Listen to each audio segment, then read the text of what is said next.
Нали, значи правя този последен за 2012 клип, където искам да честитя празниците на всеки един от вас.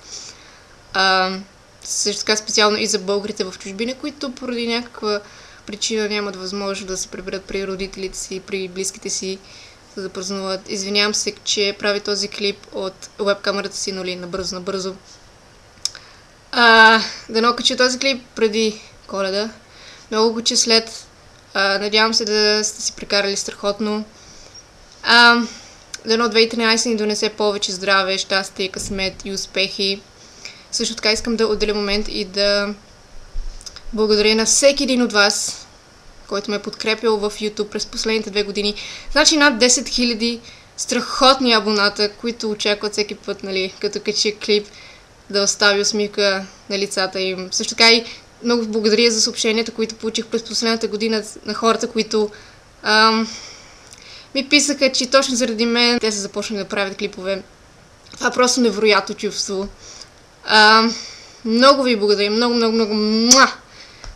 Също така за край искам да ви попитам кои са вашите добри намерения за 2013, тъй като, нали, всяка година някой от нас има добри намерения, които обещаваме да правим, нали, през новата година.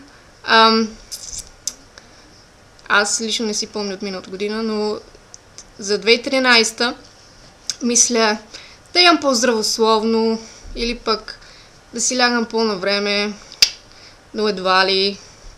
Също така и да заякна малко, тъй като съм баси вейката. Но аз съм си вейка, откакто се помня, така че...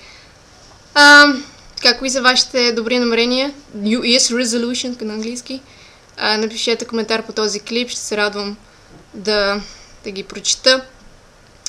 Значи, това от мен за 2012.